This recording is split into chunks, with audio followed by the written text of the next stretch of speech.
Welcome to Take Command, a Dale Carnegie podcast, the show where we seek to uncover what leadership means in today's world. I'm Joe Hart, CEO of Dale Carnegie, and we will be talking to diverse leaders with stories to tell across various industries to help unlock your potential for success. We will be sharing real-life insights into leadership, which in turn can help spark the next level of your growth as a leader. Today's guest is an entrepreneur and philanthropist who is focused on creating a healthier, greener, and more empowered world. She is known for her appearances on the BBC television series The Apprentice UK and for her inclusion in the Forbes 30 Under 30 list. Her company, Tropic Skincare, is recognized as the fastest growing skincare brand in the UK and was recently ranked by JP Morgan as the 14th best woman-owned business in the UK. We are excited to welcome the founder and CEO of Tropic Skincare, Susie Ma. So Susie, welcome to the Dale Carnegie Take Command podcast. Thank you so much for having me, Joe. It's such a pleasure to be here. Well, thank you. I'm excited to have you here. And one of the neat things about you, and there's many neat things about you, is, you've started a business literally from nothing. You were 15 years old. You overcame so many obstacles to do that. And this business is not only a fast growing one in the UK, but it's one that really is part of where your heart is because it goes to being holistic and natural and so forth. So we want to hear all about Tropic Skincare. And before we do, tell us about you. How did you get started? What led to the creation of this company? So in order to tell you that, Joe, I'm going to take you all the way back.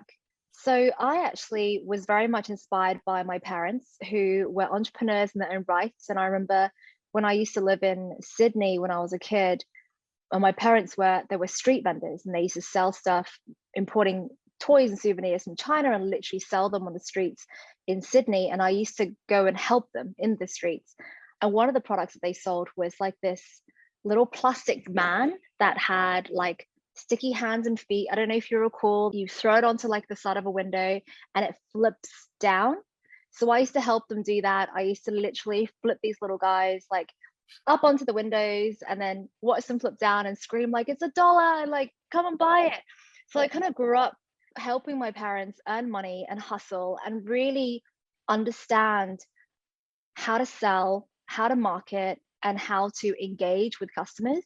How old were you when you were doing that? I was 6 years old when I was selling with my parents. So 6 years old. That's pretty incredible. No, absolutely. So that was when I got my first taste of business, if you like, and just really realizing that if you needed to make some money, and my parents really did, we did not have it easy, that you go out there and you do what you can. You know, my parents, they were actually both mechanical engineers, but when they moved to Australia from China, because they couldn't speak the language, they couldn't get a job in mechanical engineering where, you know, you need to have fluent English at the very least.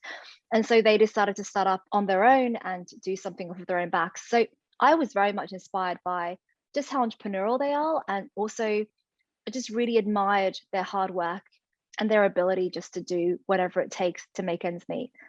And fast forward a few years, my parents actually divorced and my mother and I decided to move halfway across the world to London. And we kind of went back to square one. Back in Australia, after a few years of my parents working as street vendors, they then worked at market stalls. They were able to afford to buy a house, and I went to a really good school, and our life was really on the up. But when my parents got divorced and my mum and I moved to London, it felt like we were starting from scratch again. And my mum worked at a market stall in Greenwich Market in London, and we lived in this tiny little flat. And very quickly, we struggled to make ends meet. And my mum said to me one month, and she just said, look, I don't know if we can stay here anymore because we are like 6 months behind on the rent. We are so far behind on all the utility bills to the extent that our water bills, our electricity bills, everything was on the verge of being cut off. And so we probably will have to move back to Australia. And at that stage, I was 15 years old. I really was loving my life in London. I made a lot of friends, and my parents being back together again in Australia just didn't work because they just weren't good for each other. And it was a really unhappy and violent household. It was a situation I didn't want to get back in. And I knew that my mum didn't want to get back into either. So I thought to myself, well, what can I do to help my mum earn some money? And I thought about what my parents did as street vendors and what my mum was doing working at the market, selling toys and souvenirs at Greenwich Market. And I thought, well, what could I sell that could help my mum earn some extra money? We moved from Sydney up to Cairns later on in my life when we lived in Australia. And when we were up in Cairns in tropical North Queensland in Australia, I used to make this amazing product with my grandmother. And it was this beautiful body scrub made with local ingredients. There was fresh sea salts, there was macadamia oil, jojoba oil, and it smelled of these beautiful essential oils of lemon myrtle and eucalyptus and bergamot. And these essential oils and salts came together into this amazing product that exfoliated your skin and then left your skin feeling silky soft and also helped to prevent the mosquitoes from biting you. And I just thought, I love this product. It reminds me of sunshine, reminds me of Cairns, reminds me of Australia.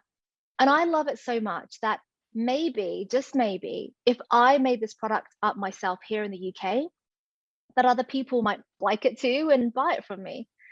And so I borrowed £200 off of my mum. It was some of the last money that she had.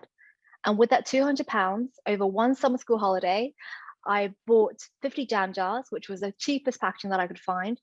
I then went ahead and bought all the different ingredients that my grandma put in that recipe. I then decided to call the product Tropic simply because of the tropical origin of the ingredients. I then went to my school over the summer school holidays and I designed my logo in Microsoft Paint and Word. And I printed my labels out onto A4 pieces of paper, cut them out into strips, and then stuck them onto my jam jars with glue stick. And then I took my 50 jam jars of freshly made body scrubs to Greenwich Market on a store next to my mum's, and I started hustling. I had my 2 mixing bowls for my mum to kind of had my customers' hands over, and then I had 2 sports water bottles filled with water, and I would wash my customers' hands with the body scrub over my mixing bowls, and then dry their hands for them, tell them about this product that I made by myself at home in my mom's kitchen and explain to them about the ingredients and how they worked. And that's how the business started. On that very first day when I went to Greenwich, I said to my mum that I was going to earn £80 for her in profit to try and pay off the water bill, which we were so far behind on. But actually, by the end of that very first day, I sold out all of my body scrubs at £20 each. So I had 50.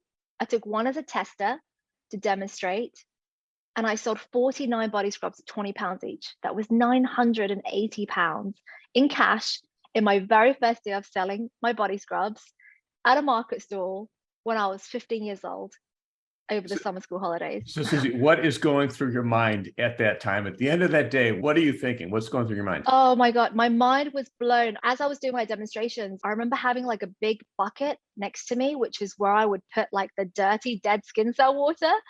And this bucket was like filling up. And I remember thinking, oh my gosh, every time this bucket fills up to the top, it's like £200 in my pocket, because I had to keep on emptying up the buckets. And every time I emptied the bucket, I would count the money that was in my bag, because not everyone bought. I had to keep on doing loads of demonstrations. And I worked out that each bucket was £200. And at the end of the day, I remember not counting the last 2 times, but I was counting the buckets of dead skin cell water that I was throwing away. At the very, very last moment of the day, I threw away my 5th bucket of dead skin cell water. And I remember thinking in my head, I was like, oh my God, if my math is correct, that could be like £1,000, which is insane. I'm 15. Like £1,000 is going to be enough to pay off the entire rent for the whole month. And I remember not counting my money, just going home with my mum. And as soon as we got home, I took out all the cash out of my pockets. I was wearing a little denim skirt and this yellow halter neck top with this tiny little pockets in the front that were bulging. I took out all the money, and my mum and I just started counting the money up, and we got to 980. We just cried with happiness and just realizing that like this was it. This was the beginning of something incredible. And that was the beginning of everything. So after that stage, every single evening after school, after doing my homework, I'd be making body scrubs with my mum. And then every single weekend, I'd be there at Greenwich Market with my mum selling the body scrubs. We did the math. We figured out how much I needed to work, how much we needed to sell in order to pay the bills comfortably. And our dream was ultimately to buy a house together that we didn't have to rent, that we could put a deposit down for. And that's what we worked towards. And it felt amazing. It had to be incredible. Even that moment when you and your mom were back and you're counting this, I'm just blown away by what you'd Yeah. achieved. I'm curious because I think about our listeners, and sometimes there are things that hold us back. We might have a vision for ourselves. You were motivated by necessity to some degree. But was there any part of you in that first day, even, or the days that followed, that had to overcome fear or something that said, this isn't going to work? Why should I do this? Maybe I should do something else. Maybe I should get a job instead. I mean, what were the things that were going on inside of you? Did you have anything that you had to overcome in doing that? I mean, so many fears. So my mom and I moved over here to the UK when I was 13 years old. And we actually started struggling almost immediately. Neither of us had anticipated how expensive it was going to be living in London. There were unfortunate events that happened that made us go into debt very quickly. And actually, when I was 13, pretty much as soon as we arrived here, I thought about starting up a business. I thought about selling my grandma's recipe, selling a body scrub, which was the only thing I knew how to make. I thought about working in that store next to my mum. And actually, it took 2 years of thinking, going backwards and forwards, being afraid. I normally just tell the story of I was 15 and I started my business, but people don't realize that it took me 2 years to muster up the courage to actually get it done. How did you do that? Yeah. How did you overcome that fear? It was one thing after another. It was, let's do it. Oh no, I don't have the confidence. I'm just 13 years old. I can't do it. And then I would have my friend's birthday party, and I'd go to my friend's birthday party, and everyone's giving her loads of presents and everything. And I've got nothing to give to my best friend. And she's looking at me and thinking, why haven't you gotten me a birthday present? And I'm thinking, oh my God, I can't give her a birthday present because we literally can barely put food on the table, but I'm too embarrassed to say. And then I come home and then I'm thinking, oh, if only I had started my business. If only I had done this, that I could have money. I only needed like £5 to give to my friend as a birthday present. So it was like a series of events that just made me a little bit stronger every time. And every single time I felt like the underdog, the person who couldn't afford to go to that school trip or couldn't afford to buy that nice outfit. And that other bill coming through, my mum's crying again, feeling hopeless again. Every single time that happened, I felt a little bit more resilient, a little bit more determined. And then in the end, it was just like, screw it. What's the worst that can happen? The worst thing that could happen was that we lose £200 and then we're really broke, but we were really broke anyway. It takes time, but you've got to question, how much do you want it?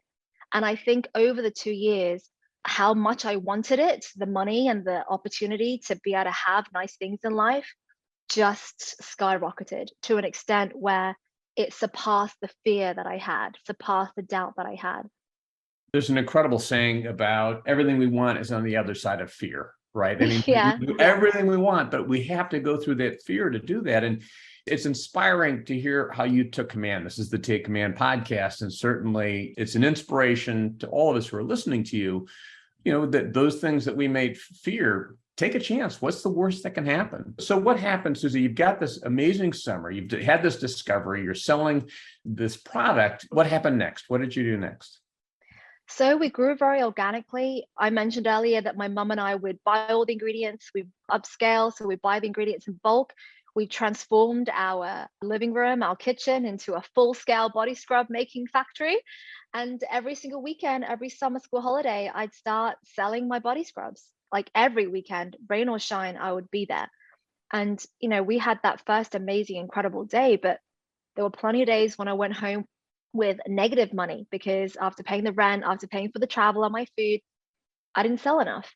And there were plenty of days when I would hide under the table and just have a little cry to myself and think, what am I doing this all for? There were days in the winter where I would literally stand on a piece of flattened cardboard to insulate my feet because it was so cold. And no one wanted to stop and take off their gloves so that I could give them a hand treatment and make their hands feel soft. It's the last thing that people wanted to do. And so it wasn't easy, but one thing that really focused us, and you talk about this podcast being called Take Command, the biggest thing that we wanted to take command of was our self-reliance on our own income, like not needing to be in debt, not needing to go to these loan sharks and asking for money. And the way that we saw that self-reliance and that self-sufficiency was if we were able to own our own house. and to put a deposit down on a property that was our own, that we weren't just paying the rent towards somebody else, we were paying towards our own asset. And so my mom and I actually thought about our dream house, and I really believe in manifestation. And I drew a picture of the house that I wanted my mom and I to live in, with a little chimney and a beautiful front garden and nice windows. And I stuck this picture of this house to the back of our front door so that every single day, whether I was going to school or going to work, I'd be reminded as to why I was working so hard and what I was doing this for. And it was because of that picture that kind of gave me other ideas in terms of growing the business. Because when you see that picture every day, you realize actually making £100, £200 a weekend is not going to cut it. I need to find out ways to scale this business. And so I started hiring my friends. I asked everyone and anyone and their parents, anyone who wanted to sell my products. I'm like, come sell my products. My mom and I will make them. You can go to other markets across London and I'll pay you 20% commission. And I had about 4 or 5 friends working for me at various markets across London. We did events as well. We did lots of different things and they crushed it. They were happy. They got their commission. I got my money. And actually, after just 2 or 3 years, our goal came true. My mum and I were able to put a deposit down on not a massive house, but still a house, with a garden or a front garden, exactly like how I drew, that we were able to move into. And that was still to this day, probably the happiest day of my life. That's amazing. When you think about where you started too, and all the struggle to be able to have that house, and sounds like an incredibly happy moment for you both. I think I was coming up to my 18th birthday. It felt like I was going to adulthood and being able to put that deposit down with my mum. It was an incredible feeling. Yeah. You've had the success, you have the house. Now, is Tropic Skincare, does the company exist yet? Have you formed it? Do you have a vision for it? Because you go off to college also at some point here too. Exactly. So Tropic was never, in my mind, supposed to be a career. In my mind, it was always a stepping stone. I remember when I first started thinking about this house, I remember speaking to my careers advisor at school and asking her, back then I was like, oh, the most important thing in life is making loads of money. So I said to her, I was like, what job can I do that is going to get me the most amount of money fastest? Because whatever that job is, you tell me what I need to study at college and you tell me what I need to do to get there. And she said, well, if you really just care about money, you want to go into investment banking. They make a lot of money. If you want to trade something like foreign exchange, do that. That'll make you a lot of money. You need to study economics, you need to study maths, and you need to do some kind of degree in economics and finance to get to that job. And so that's exactly what I did. And in the back of my mind, I thought I'll work pretty hard in my business to make this money. It wasn't a real company. I hadn't properly incorporated or anything. It was literally a market store business. I would make enough money so I could go to university, so I could get loads of money. And then I'll live happily ever after. I'll run off into the hills and, retire early. That's what I thought was going to happen. But what ended up happening was I got to 18. I bought my mum the house. I went off to college. We call it university here in the UK. I actually did exactly what my careers advisor said. I was an A-star student. I did really well in my exams. I went to a top university in London called UCL. I studied economics and I got a job at Citigroup trading exactly what she told me to trade, which was FX, foreign exchange.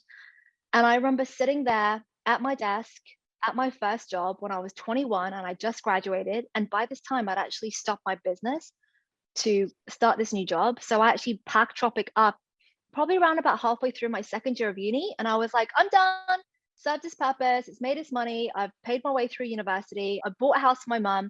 I actually had bought a second investment property for my mum as well. And I'm ready to get into my job and start a whole new career in finance. And so I was there sitting at my job when I was 21. And I remember my very first week being so excited. It was everything I'd ever worked for. And then coming to the end of the week thinking, I didn't enjoy that as much as working at a market stall and collecting dead skin cell water and making my customers' hands feel soft. And I just thought, oh, I'll just try another week and see how I feel. And week after week after week, I very quickly realized that I didn't just want to be working in a job where I was earning good money, that I wanted to be working in a job that I was actually enjoying myself. To be perfectly honest with you, I had no passion for finance, Joe. I had no passion for whatever it is that I was trading. I had no interest in what interest rates were going to be in countries around the world to speculate if the exchange rates were going up or down, or what I should buy and what I should trade. All the other people that were working around me, all the other interns who were new at their job, were like really inquisitive, and they were going up to their bosses and asking loads of questions.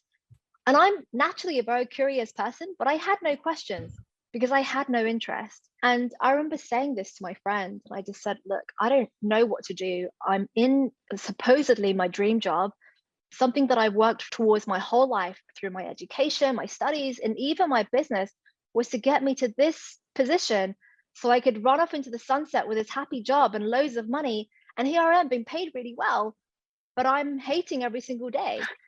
And my friend just said, well, you're clearly in the wrong job. And why don't you try something else? Like, if you really love your business, why don't you restart your business? And why don't you apply for investment to get it off the ground more, so that you're not just working in a market stall and in your mom's kitchen? And I was like, that is an excellent idea. And actually, it was that same friend who said, oh, but did you know that there's a show called The Apprentice that used to be £100,000 job with Alan Sugar, who is, I suppose, the British equivalent to Donald Trump, but a much nicer man. And she said in that year, that was the first time that they had just changed the process from £100,000 job with Alan Sugar to £250,000 investment into your business for a 50-50 partnership. And I just thought, what am I going to lose? I'm just going to apply for this. And so I applied for this opportunity. There was 73,000 candidates that applied for this investment. And I was very lucky to be one of the 16 candidates that made it onto the show. And I ended up being on TV, and I got to the final, but I was actually fired in the final. But it didn't matter anyway, because when I was fired, I realized that when it was going to air on TV, we were going to get a hell of a lot of publicity, and Tropic was going to be everywhere, showing to millions of people across the UK. So I actually restarted my business. I quit my job, I restarted my business, and I was like ready with my website and with all of my products for when the show aired on TV. And when it did, it was like my website exploded. I sold out of everything. I made so much money within like a weekend. There was so much publicity. It was amazing. And at the same time, Lord Sugar watched the series back. And I think my business partner has a lot of similarities in the way that he started. He also started when he was a kid at a market stall. And I think he saw a lot of synergies between the two of us. And he's a billionaire. I suppose he has some money to spare, and he got in touch and we had a conversation, and he asked me, look, Susie, how much money do you want if I were to invest in your business? And I said to him, well, you didn't give me the investment for $250,000. How about 200,000 for a 50% share? And he said yes. And that was when I was 21. And that was that. Like, that was the beginning of the next stage of my business. When Lord Sugar got involved, he became a 50% partner. I was then able to move out of my mom's kitchen into a dedicated warehouse. I was able to employ staff for the first time and just expand production to make more products and to upscale our packaging, move out of my jam jars into proper packaging. And that was the beginning of the next chapter that really kind of fueled the subsequent growth. It's just powerful to hear this story. I mean, just kind of how you went from thing to thing. But it sounds like when you were on The Apprentice, you were still employed in your job. You hadn't really started Tropic Skincare at that time. And it just kind of one thing led to the next. And then you had that success, and all of a sudden it just really took off. Yeah, absolutely. And I think I never wanted to put all of my eggs in one basket. And I really believe that in life, you need to have like a plan B. And that's why when I was doing my business, when I was a kid, my business was like my plan B in a way, that if I didn't have my studies or anything else, at least I knew how to make money. But my plan A at that time was to study really hard and to have a degree and, to have a career at the end of it. And then when I was working at Citigroup, it was like that suddenly became my plan B. My starting up Tropic again was like my plan A. I always liked the idea of, if you're going to start something new, don't just throw everything into it. It takes the pressure and the stress away if you dabble a little bit. You don't need to go all in and get everything sorted out. You can just dabble, like go to a market store, like make a product in your kitchen and go out there and do market research, just be really rough with it. Things don't have to be perfect. And that's what happened when Lord Sugar invested. He invested £200,000, but actually, when you really think about it, £200,000 isn't a huge amount of money. That's barely enough to get by with marketing and advertising and packaging and all the other things we had to pay for. That money went very, very quickly. And so even in the very beginning of when Lord Sugar first invested, we still had to be very, very scrappy. And we still had to think very carefully and clearly about what we were doing to make sure that we were profitable and that we were scaling at the right speed. It must have, at one sense, felt like, great, we've got this investment, but then once you have it, and certainly having started a business myself, I know what that's like, and really fighting to make every single penny go as far as you can. So where is Tropic Skincare today in contrast to where you started? One of the fastest growing companies in the UK. You're really becoming a more dominant brand. I know you're looking to expand. Give us a little more of a sense of where things are today. Sure. So today we are in a whole different world to where we were 10 years ago when Lord Sugar first invested. So back then, we decided to go into the direct selling model, which was almost exactly what I did with my friends. So back then, when I had my friends selling with me on commission, I paid them 20% commission. We decided to have ambassadors who would sell our products and pay them a basic 25% commission, up to 35% commission. And we started the business with 400 customers who loved our products, who became our founding ambassadors. And fast forward 10 years, we now have 20,000 ambassadors who are selling our products up and down the country, in the UK only. We haven't yet spread our wings internationally yet. And they're doing amazing. They really, really are doing amazing. I couldn't be more proud of them. We have become the UK's fastest growing beauty brand. And I think one of the largest privately owned beauty brands.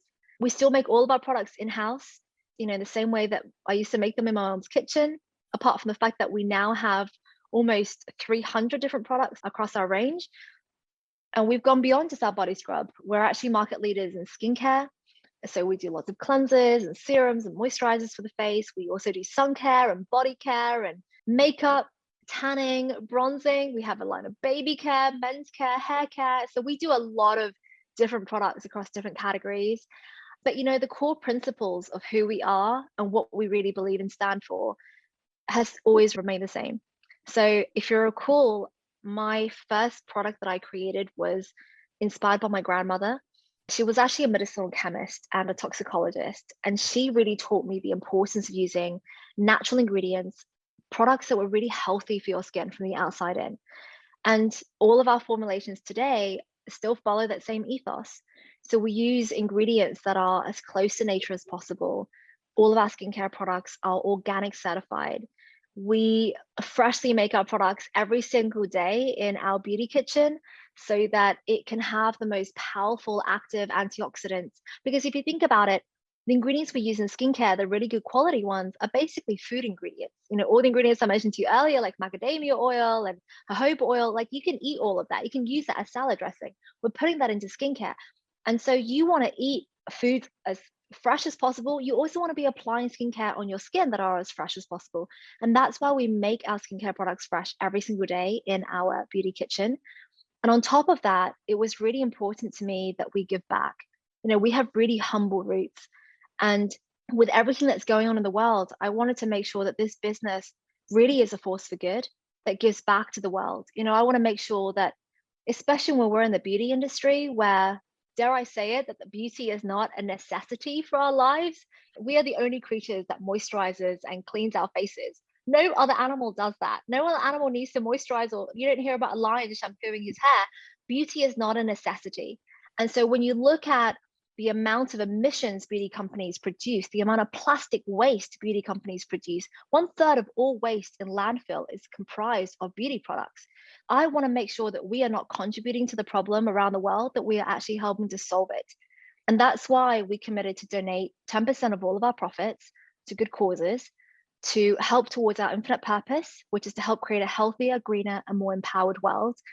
And that's doing everything from making sure that our factory is run on renewable energy, that we send zero waste to landfill, that we offset all of our carbon that we emit by double, that we look at minimizing our use of virgin plastics, that we plant trees and build forests in the UK and around the world, that we help to conserve the oceans and restore coral reefs. And the biggest thing that we do now is actually helping to fund education, to educate the next generation of children who otherwise would not have had that opportunity, so that they can have brighter futures and help solve some of these issues that we're facing right now, and we're really proud to partner with an amazing charity called United World Schools. The last year alone, we helped to support over 10,000 children in education. And that's really what we stand for today. A beauty business that goes beyond just beauty, that really uses everything that we have to be that force for good for the planet. And I couldn't be more proud of where we are today. For my mum and I in her little kitchen, actually 18 years ago when we first started, we now have about 400 people who work at our Tropic HQ, who design, manufacture, pick, pack, dispatch, and market our products every single day. It's just been a wonderful journey. It's an incredible story and an incredible success.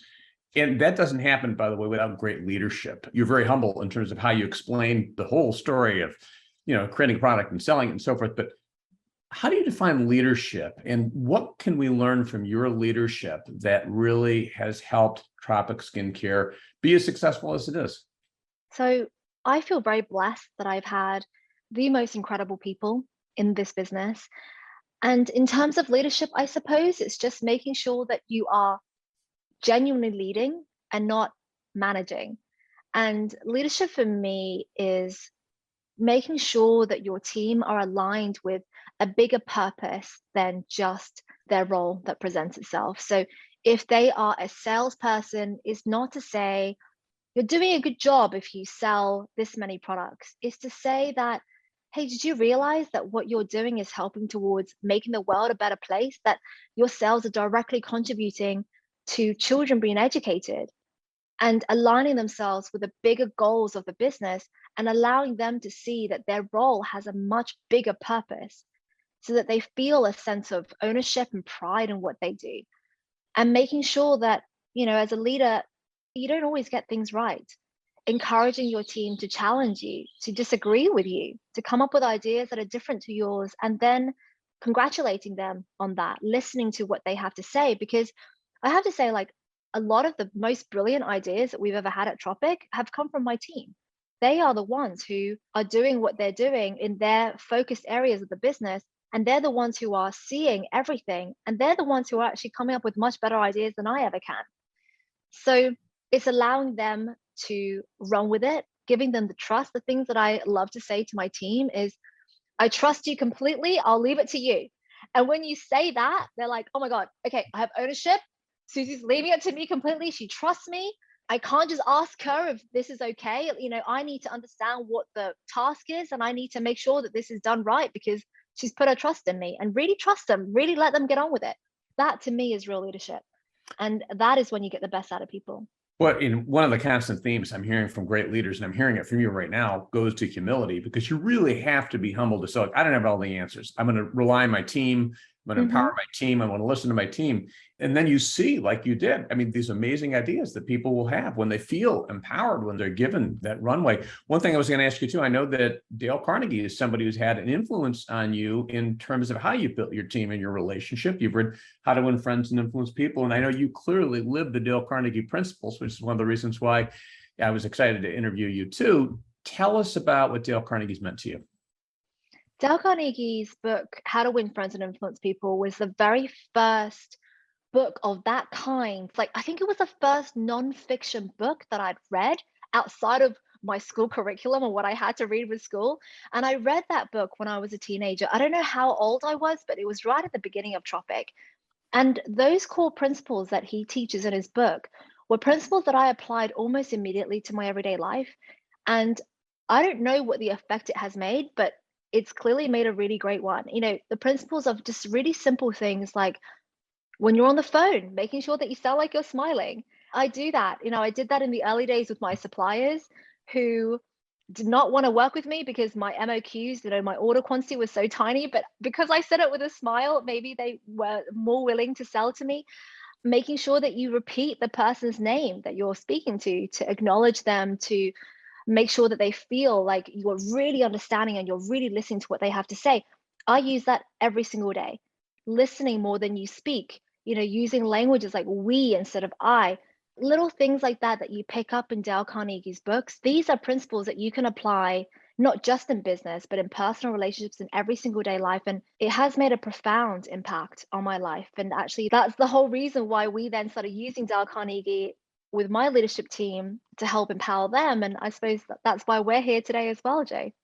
Our team in London has really enjoyed working with your team, and thank you for trusting us to work with your top leaders. It's something that we consider an honor and something we're excited about. It's exciting to be a part of the success that you are continuing to achieve. What do you see for the future for yourself, and what kind of fuels you as you think about the years ahead? I think what fuels me is just being able to see what we can now do. With every passing year, I see the difference that we can make.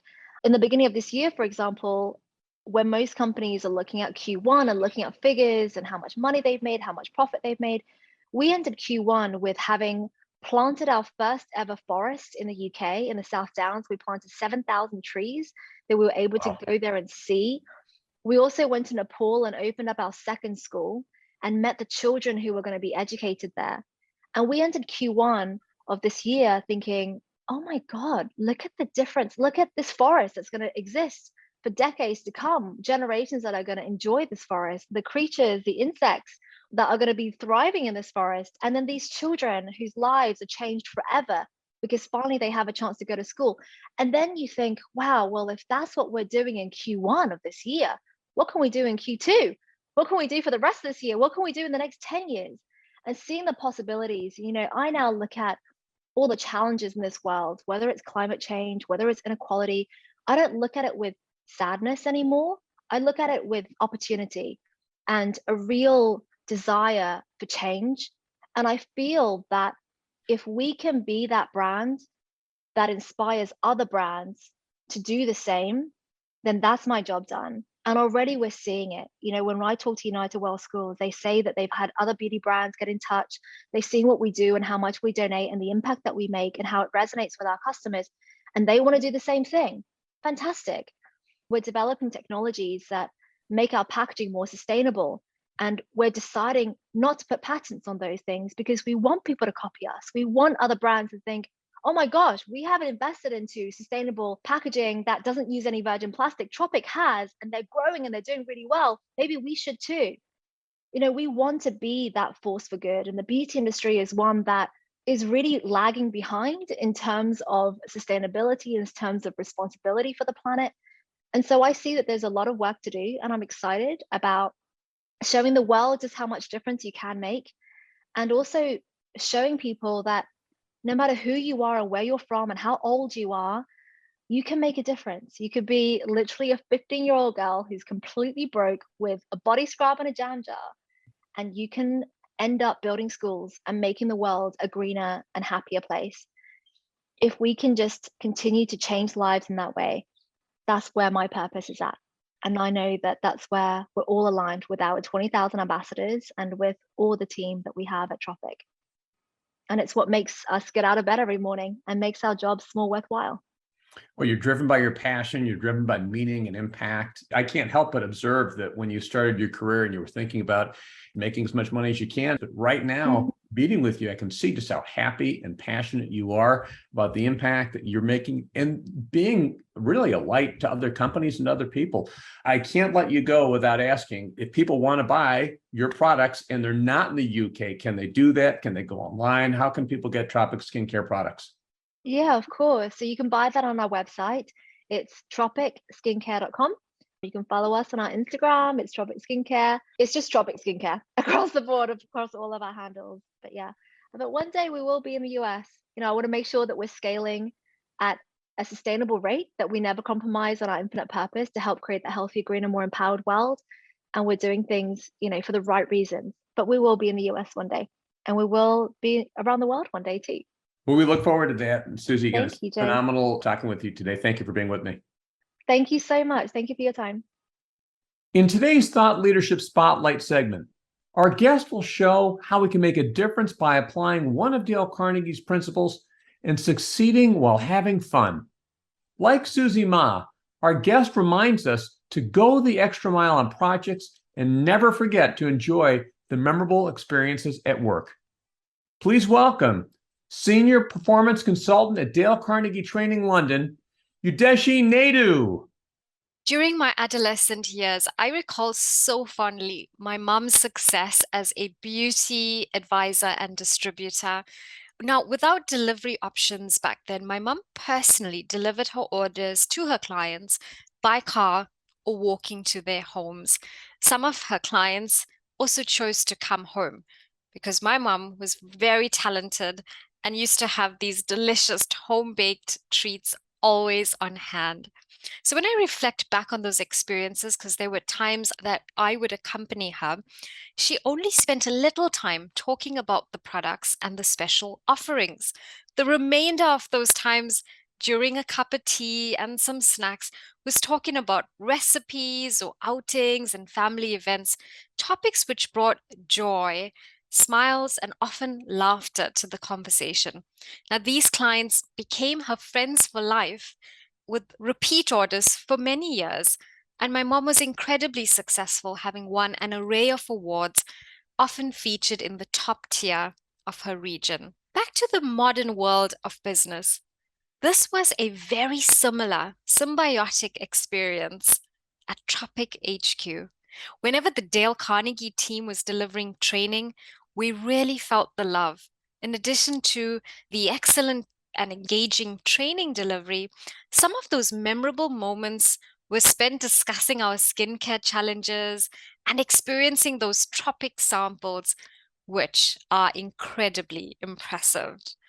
Our team, without a doubt, went that extra mile on this project, and the results and feedback were simply outstanding. So these reflections have reminded me of how Dale Carnegie's principles and his body of work can ignite our work life with memorable experiences and fun, just as Susie shared on her journey towards creating a purpose-driven brand, as we know of Tropic today. I am determined now more than ever before to live by Dale Carnegie's quote, "People rarely succeed unless they have fun doing it." And this is what truly matters alongside the business of the day.